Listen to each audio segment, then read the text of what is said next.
Fala pessoal que está ligadinho na Rádio Band News FM. Toda quinta-feira você já sabe, uma edição inédita do nosso podcast contemplando os nossos atletas brasileiros. Hoje a gente vai falar de um assunto muito legal.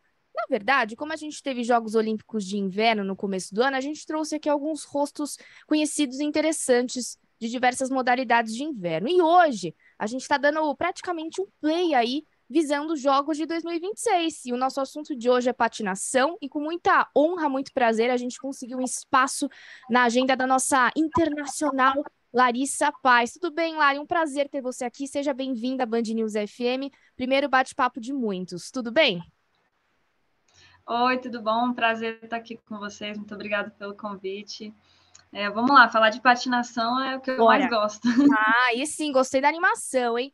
Antes da gente começar a falar da sua preparação, sei que você mora nos Estados Unidos, né? Essa coisa de estar no verão aí no hemisfério norte, se preparando para uma modalidade muito do inverno, né? Muito típica, né? Do inverno, dos jogos, uma das mais tradicionais. Lara, eu quero que você se apresente primeiro.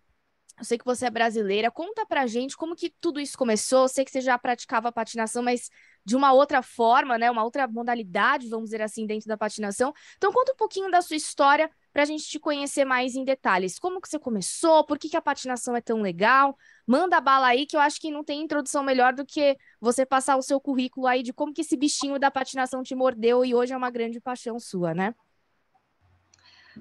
Bom, tudo começou quando eu ganhei de Natal uns patins, que eu tinha 6 anos, e eu gostava muito de brincar na rua, né? Minha rua ela era bem inclinada, e eu gostava de descer, assim, a ladeira e tal, eu gostava de ir rápido. Então, sempre foi uma atividade que eu pratiquei, assim, por hobby, né? Porque era legal mesmo. E eu pratiquei vários esportes, minha mãe queria que eu fizesse atividade física, mas eu não gostava muito. Ficava 1, 2 meses ali no basquete. Eu fiz balé também, fiz acho que 1 ano de balé, fiz uns 2 anos de natação. Então, assim, eu fiz várias modalidades, mas nenhuma que me fizesse querer realmente competir, nem nada. Era só por fazer, né? Mas sempre gostava de patinar. E aí, quando eu morava um pouco longe de Brasília, quando eu me mudei realmente para o plano piloto, aí minha mãe foi buscar a patinação para eu praticar mais a sério, né? Que ela queria que eu fizesse um esporte, assim, para não ficar muito tempo em casa, só no computador e tal. Aí ela me chamou para patinação artística inicialmente, e eu falei, não gostei muito. E depois ela viu que tinha um que era de corridas, né? De velocidade e tal. Aí eu fui lá conhecer no Dia das Crianças, acho que eu já tinha 13 anos, e fui conhecer e comecei a gostar e ia todo dia, todos os treinos e tal. Não pensava em competir, mas eu gostava muito de treinar e de melhorar e rápido e tudo aquilo, né? Então, rapidamente eu me desenvolvi, porque eu treinava às vezes até mais do que os outros, gostava de ficar treinando e tal. Então, rapidamente eu cheguei num nível bacana e já uma das primeiras competições que eu participei, assim, nacional, já peguei medalha e fui chamada para a seleção. E assim, eu tomei um susto, foi um pulo muito grande para mim, né? É, mas já em 2010 fui participar do meu primeiro mundial na patinação de velocidade de rodas, e daí eu fiquei 10 anos competindo na patinação de rodas, né? E em mundiais sul-americanos, pan-americanos, tudo isso. Não cheguei a qualificar para os Jogos Pan-Americanos, mas era um evento assim que eu tinha muita vontade de participar. Participava dos qualificatórios e tal. E em 2018, então já 10 anos depois que eu tinha começado a fazer patinação de velocidade, eu fui participar do Mundial na Holanda, e lá eles ofereceram, depois do Mundial, da gente participar de um aprendizado no gelo, fazer uma semana assim para provar, né, para experimentar o gelo e tal. E eu nunca sequer tinha visto uma pista de gelo, assim, lá onde eu estava, eu fiquei treinando lá 3 meses antes do Mundial, e tinham vários campeões olímpicos, assim, pessoas super famosas, né, de lá, que para mim, elas não eram famosas, porque eu não conhecia. Não, tô achando demais isso, gente. Eu não conhecia nada do gelo, então, assim, tinha, às vezes acontecia, tipo, a pessoa se apresentava, né, oi, eu sou o fulano, e eu, tipo, legal, eu sou a Larissa. Oi, tudo bem? Aí depois você descobre que você tá falando com uma pessoa que tem uma medalha na Olimpíada, né? Tipo, a pessoa tava esperando, assim, que eu fosse falar, uau, que legal conhecer, vamos tirar uma foto junto, mas eu não sabia nem quem era, né? Depois foi que eu fui descobrindo e tal. E aí eu assisti um pouquinho o pessoal de alto nível treinar e realmente é um esporte muito desenvolvido, assim, tem toda a parte de tecnologia bem desenvolvida para performance, né? É um esporte bem mais sério nesse sentido, porque também por ser olímpico, né, tem muito mais envolvimento financeiro e tal, muito mais apoio de vários países. E aí eu participei dessa semaninha de aprendizado, achei legal. A gente fez uma competiçãozinha no fim de semana. Foram, tipo, 4 ou 5 dias aprendendo e aí depois uma competição, né? E lógico que eu fui bem lenta, porque eu nunca tinha nem patinado o negócio, o patins machucava, eram patins emprestados lá. Fui bem devagar, mas eles pediram para eu validar esse tempo, que significa que eu teria que entrar em contato com a Federação Brasileira de Patinação do Gelo, e que também eu mal conhecia, assim, eu mandei no Facebook uma mensagem para o presidente da confederação. Gente do céu, raiz total. Tipo, eu procurei, aí não conseguia pelo e-mail, aí eu, qual é o nome dele aqui? Deixa eu procurar no Face. Aí ele respondeu muito, muito rapidamente respondeu, e eu lembro que eu estava no trem, voltando, assim, para ir para Amsterdã, para viajar de volta para o Brasil e falando com esse cara, né? Aí o nome dele é Matheus, ele validou lá meus tempos e falou, olha, legal que você está aí, que você está fazendo gelo, porque a gente não tem nenhuma atleta brasileira representando o Brasil, né, no gelo. Então, se você quiser, a gente pode te ajudar a seguir essa carreira. E eu estava, assim, um momento bem de transição da minha vida, tinha acabado de formar na faculdade, tinha participado desse mundial, não sabia ainda bem o que eu queria fazer em seguida, né? Então, era um momento que eu estava com bastante flexibilidade, porque eu não estava com um emprego fixo nem nada assim. Então, conversei com a minha família e tudo mais, e resolvemos, pô, legal. Aí eles me deram a opção de vir treinar aqui nos Estados Unidos, que tem um convênio, uma parceria e tal. Eu vim, fiquei 6 meses, aí realmente já comprei meu patins, né, que faz uma diferença grande, você ter o seu próprio equipamento, rapidamente melhora muito nos tempos e tal. E aí que eu comecei, eu ficava nessa de vir para cá, treinar 6 meses, aí voltava para o Brasil por 6 meses, que era o tempo de verão, né? E aí depois foi que eu fui realmente pegando já, desenvolver nível mais alto, esse início, assim, foi uma coisa meio que caiu de paraquedas. Não, e foi uma transição, né, muito rápida de um amadorismo, né, de algo que até então era para você manter a sua atividade física em ordem, e do nada você estava lá sendo profissional, né? Essa sua mudança para os Estados Unidos tem quanto tempo já que você mora por aí? Bom, a primeira vez que eu vim foi final de 2018, já Tá. era na temporada e foi logo depois das Olimpíadas de Beijing, né? Da Coreia, Pyeongchang. Isso. Beijing foi a última. E então, assim, vários atletas tinham se aposentado e vários atletas estavam começando. Depois do ciclo olímpico, sempre tem meio que essa mudança, assim, tem o pessoal que já não vai mais e outros que querem começar. Então, eu peguei essa entrada aí de um grupo que estava começando, de vários países, né? Vim para cá sem conhecer ninguém, sem saber nada. Eu não sabia nem que essa cidade existia, gente. Salt Lake City, quando falaram para mim, eu falei, o que será isso? Tipo, é perto de quem? Não é perto de nada. Mas aí quando você mudou em 2018, Lari, você ficou de vez ou você voltou? Não foi uma, você não tá aí desde 2018, então não, né? Não, quando eu vim a primeira vez, eu fiquei 6 meses, aí voltei para o Brasil por 6 meses. E nessa época eu até competi ainda nas rodas também. Tá. Aí Uhum. depois voltei. O que acontece foi que durante a pandemia, eu voltei para o Brasil e acabei tendo que ficar muito tempo no Brasil.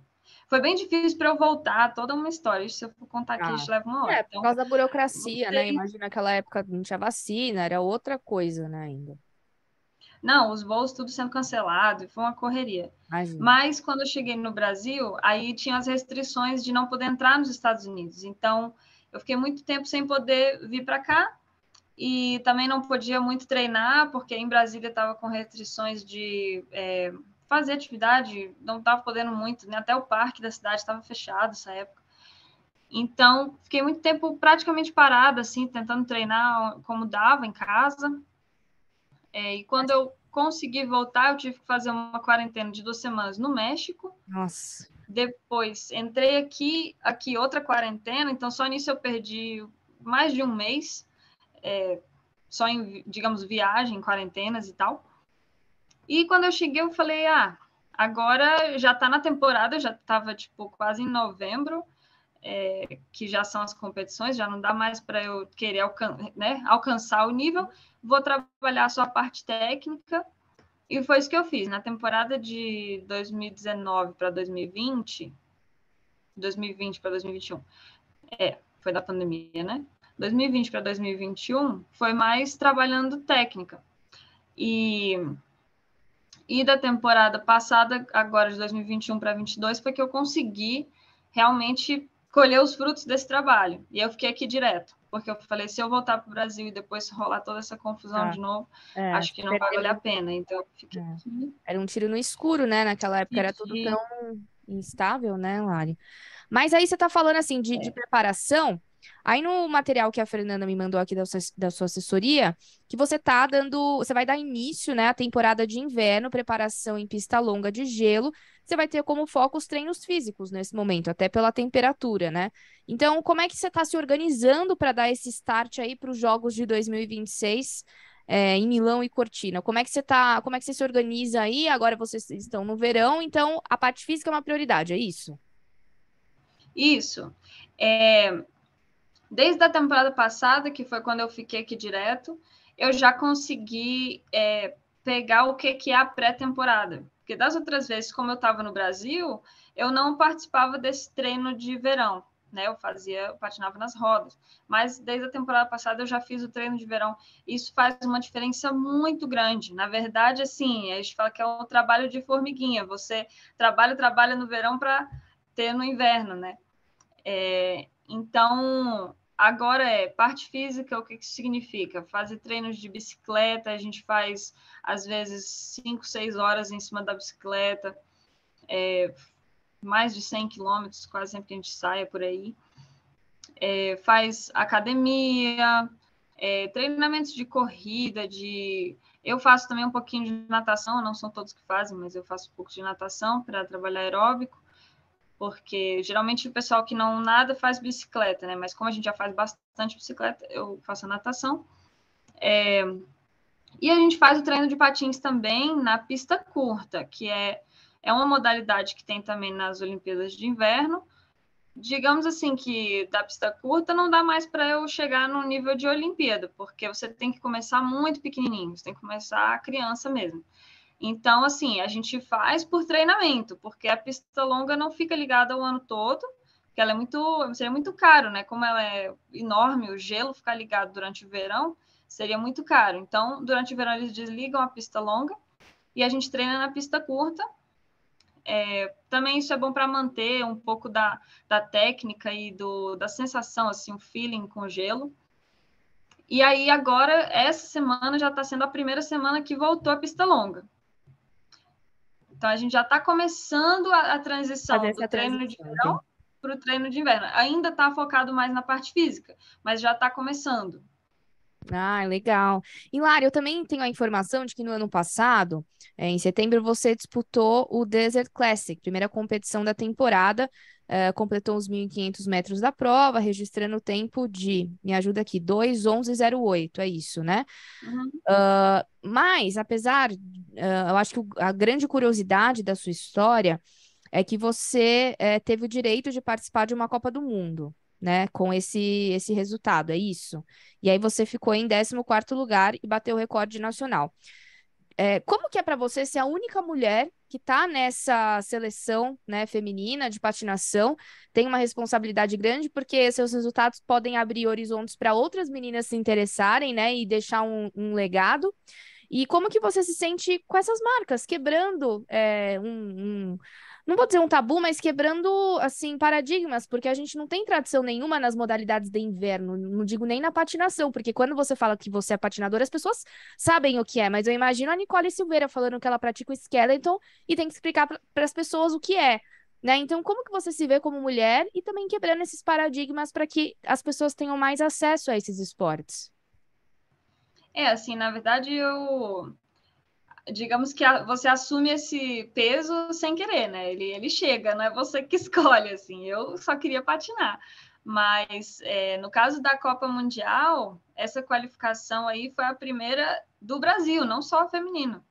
Foi a primeira do Brasil, porque o outro garoto que qualificou também, ele não participou. Ele qualificou, mas não participou da prova, né? Então, até hoje eu sou a primeira pessoa do Brasil a participar. E tem uma história que eu acho legal, foi quando eu cheguei aqui e eu vi que tem as bandeiras de todos os países, assim, lá em cima, né, onde eu treino todo dia lá. Eu falei para o cara que administra a pista, eu falei, mas e a bandeira do Brasil, cadê? Aí ele, não, você tem que competir uma Copa do Mundo ou um Mundial aqui, nessa pista, aí eu ponho a bandeira do Brasil. E aí depois eu passei 3 anos para conseguir fazer a marca e agora eles puseram a bandeira. Aí sim, boa cobrança. Muito, muito legal essa história. E como é que você faz assim com o material de treino, toda a estrutura? Você falou assim, eu tenho uma base nos Estados Unidos, mas como que funciona assim a sua rotina de treino, material? Se você, né, por morar nos Estados Unidos também deve ser bem mais fácil, né? Porque você deve comprar tudo por aí também, né? Sim, o material até não teria como comprar no Brasil, porque nem existe, na verdade. E essas marcas, a maioria é importada, seja ou daqui dos Estados Unidos, ou do Canadá, ou da Europa, né? Então, eu, por exemplo, pedi as lâminas do meu patins no Canadá, porque eles já te mandam, tipo, pronta para usar. Se você comprar aqui nos Estados Unidos, você ainda tem que fazer um trabalho de tipo ajustar a lâmina, assim, você tem que afiar, mas você tem que ter a curvatura dela e tal. Várias coisas técnicas assim do equipamento que eu nunca fazia nem ideia, gente. Quando eu vi esse negócio, eu não sabia nem como é que funcionava, né?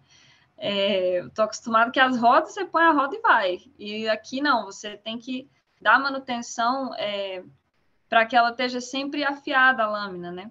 E ela não é tipo uma faca assim pontuda, ela é meio que assim, é paralela. Então ela tem duas pontinhas assim. E você tem que garantir de que ela esteja bem pronta para no gelo ela deslizar, mas também ter o agarre na curva. Porque como a gente vai a uma velocidade alta na curva e você está com todo o seu peso ali, né, em um pé, imagina igual você está dirigindo um carro, né? E você vai fazer uma curva fechada em alta velocidade, o pneu às vezes não aguenta, né? Ele vai escorregando, vai derrapando. Então a lâmina ela tem que estar cravada, bem cravada no gelo para não acontecer isso, para você não escorregar, né? Várias coisas que eu tive que aprender estando aqui, tanto de onde comprar e tudo mais de equipamento, que nisso a confederação tem me ajudado com a parte financeira. Eles me ajudaram a comprar a lâmina e a bota do patins, né? E aprender a como dar manutenção, tudo mais, em competições. Ixi, é muita coisa desse esporte que a gente não sabe, só descobre quando tá lá, né? Não, maravilhoso. E assim, Lari, a gente, depois que teve Tóquio, parece que, sei lá, os resultados, a impressão que eu tenho, né, que a gente mistura um pouco o verão com o inverno, mas os resultados do verão, depois de Tóquio, o pessoal não teve descanso. Muita gente conseguiu, ser campeão mundial, conseguir medalhas importantes em Copas do Mundo, isso em diversas modalidades, e parece que o esporte olímpico não parou. Aí chegou em janeiro e fevereiro, a gente estava no esquenta para Beijing. E em Beijing a gente teve uma participação histórica por resultados, número de participantes, o investimento, né, da confederação também, o próprio time Brasil fazendo uma ampla divulgação nas redes sociais dos atletas, a Nicole, por exemplo, bombou, tem a Jaque também, que foi recordista em participações olímpicas.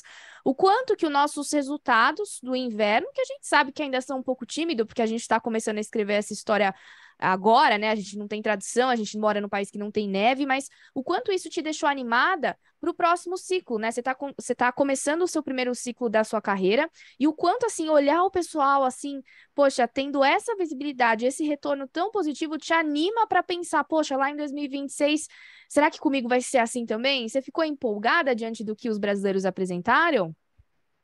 Não, com certeza, né? E eu já sabia que das outras edições a gente tinha bobsled, tinha algum esqui, uma participação bem pequena, mas tinha, né? E isso é importante porque a gente vê o quê? Que o Brasil ele sempre leva os atletas.